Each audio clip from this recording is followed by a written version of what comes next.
नमस्कार। आप देख रहे हैं बिजनेस टुडे बाजार। आईपीओ तो ढेरों आते हैं, लेकिन इस आईपीओ को लेकर सब हैरान हैं। यहाँ तक कि मार्केट के दिग्गज इस आईपीओ को लेकर समझ ना आने वाली जैसे शब्दों का इस्तेमाल कर रहे हैं, समझ से परे जैसी चीज़ों का इस्तेमाल कर रहे हैं। इस छोटी सी कंपनी के आईपीओ में आखिर क्या हुआ जो एक ये बड़ा बवाल या फिर कहें बड़ा बस क्रिएट हो गया है। हम यहाँ समझने की कोशिश करते हैं कि मामला क्या है। यहाँ बात हो रही है रिसोर्सफुल ऑटोमोबाइल की। दिल्ली की इस टू व्हीलर डीलरशिप कंपनी के आईपीओ ने सबको हैरान करके रखा है। रिसोर्सफुल ऑटोमोबाइल नाम की इस कंपनी के 12 करोड़ रुपए के आईपीओ को करीब 4,848 करोड़ रुपए की बोलियां मिली हैं। जी हाँ, ध्यान से समझिएगा इस चीज़ को। एसएमई के आईपीओ के जरिए कंपनी को 12 करोड़ रुपए जुटाने थे। 12 करोड़ का प्लान था और कंपनी को करीब 4,800 करोड़ रुपए की बोलियां मिली हैं, यानी कि करीब करीब 400 गुना ओवर सब्सक्राइब्ड हुआ है।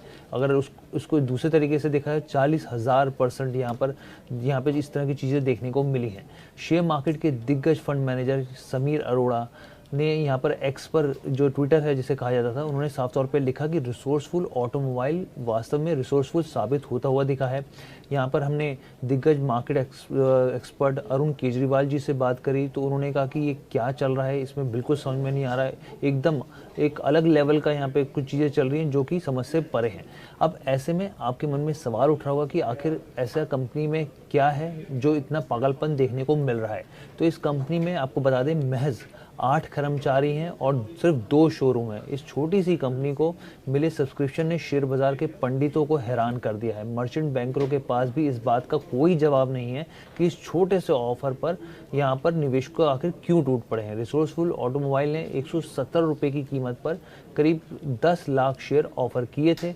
ये इशू 22 अगस्त को खुला और करीब करीब यहाँ पे 26 अगस्त को बंद होता हुआ दिखा था। बीएसई के आंकड़ों के मुताबिक सोमवार शाम को सब्सक्रिप्शन विंडो बंद होने पर ये करीब करीब 40 करोड़ शेयरों के लिए यहाँ पे बोली लगाई गई थी, जो कि करीब 400 गुना सब्सक्रिप्शन के हिसाब से देखा जाता है। स्वस्तिका इन्वेस्टमेंट इस इशू का मर्चेंट बैंकर है। रिटेल कैटेगरी में इसे सबसे ज़्यादा बोलियां मिली हैं। इस कैटेगरी में कुल डिमांड जो थी वो करीब 24 करोड़ शेयरों की रही, जो कि ऑफर में रिटेल पोर्शन के लगभग करीब 500 गुना सब्सक्रिप्शन के बराबर रही। हाई नेटवर्थ कैटेगरी में करीब 150 गुना और इंस्टीट्यूशनल कैटेगरी में 12 गुना बोलियां मिली हैं। दूसरे आईपीओ की तरह ये आईपीओ भी शेयर मार्केट में आए दिन आया, लेकिन इसे मिला सब्सक्रिप्शन मर्चेंट बैंकरों के लिए भी उम्मीद से परे है। इतने ज़बरदस्त सब्सक्रिप्शन को लेकर ये आईपीओ सुर्खियों में आया हुआ है। अब यहाँ मर्चेंट बैंकर्स के जरिए ये समझने की कोशिश की जा रही है कि ऑफर के लिए किसने आवेदन किया, कैसे किया, ये इतना बड़ा कैसे हो गया। इस पूरे मामले को और बारीकी से समझने के लिए हमने मार्केट एक्सपर्ट रवि सिंह जी से बात की। सुनिए उनका क्या कहना है। पिछले 2 सालों में अगर देखा जाए तो एसएमई के बहुत ज्यादा आईपीओ लाइनअप यहां पर रहे हैं और इस साल अगर देखा जाए तो 150 से कहीं ज्यादा आईपीओ जो एसएमई आईपीओ यहां पर आए हैं।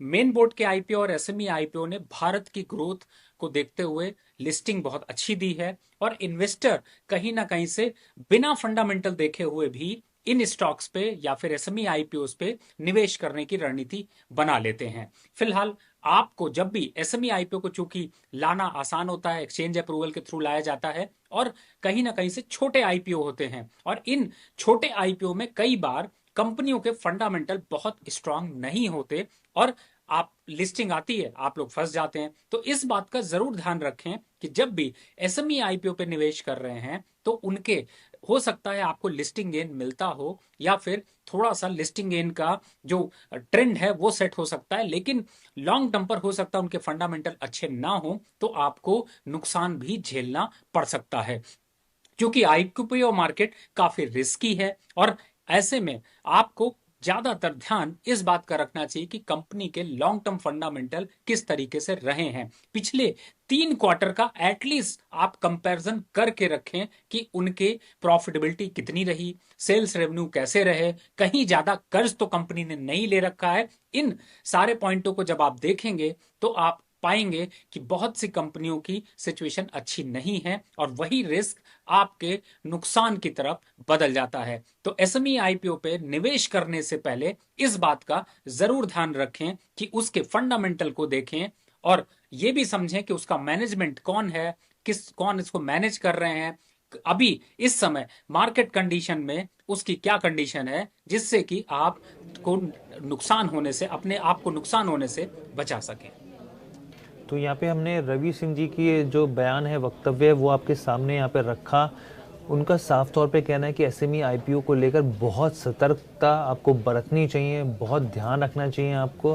फंडामेंटल्स मजबूत ना हो, ऐसी कंपनी से दूरी बना के रखनी चाहिए। यहाँ पे ट्रैप होने का निवेशकों के लिए खतरा था, क्योंकि देखिए इससे पहले भी सेबी की जो चेयरमैन है माधवी भुज ने भी एसएमई आईपीओ में होने वाली संभावित हेरफेर के बारे में चिंता जताई थी। उनका कहना था कि एसएमई जो इशू का साइज है और साथ ही फ्री फ्लोट है वो काफ़ी छोटा होता है, इसलिए इसकी कीमतों में आईपीओ और ट्रेडिंग स्तर दोनों में पर हेरफेर करना आसान होता है, और ऐसे में इससे जुड़े जोखिमों को भी कम करने के लिए अहम कदम उठाने की यहाँ पे ज़रूरत है। देखिए मैं यहाँ पे किसी स्पेसिफिक इस कंपनी की हम लोग यहाँ पे बात नहीं कर रहे हैं। यहाँ पे देखिए इसके ज़रिए खबर जो क्रिएट हुई वो हम लोग इस पे यहाँ पे चर्चा करने की कोशिश कर रहे हैं। यहाँ पे वो सेबी का काम है, वो चीज़ें देखेंगे।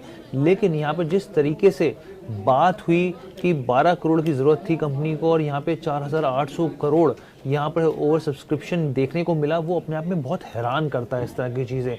और इस तरह की चीज़ों को लेकर ही ये मार्केट में बार बार सेबी जो है वो सतर्कता बरतने की बात करता है, और इसलिए हम लोग ये खास वीडियो लेकर आए आपके लिए। और ख़ास में हमने ये व्यू भी लिया रवि सिंह जी का कि उनका साफ तौर पे कहना है कि किस तरीके से अगर आपको एसएमई आईपीओ में जाना भी है, ट्रेड करना भी है, निवेश करना भी, तो किस तरह के कदम आप उठा सकते हैं। ये ओवरऑल वीडियो आपको कैसे लगी कमेंट करके ज़रूर बताइएगा। और रोज़ाना 3:35 के आसपास हम लोग जुड़ते हैं, आपके सवालों के जवाब लेते हैं शेयर मार्केट में। जो भी आपके सवाल हो आप पूछिए, 3:35 पर जुड़िए। धन्यवाद।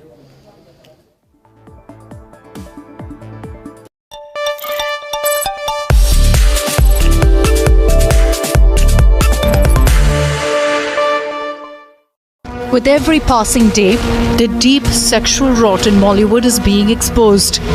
The Hema Committee report has opened a can of worms in Mollywood, with the biggest actors, veteran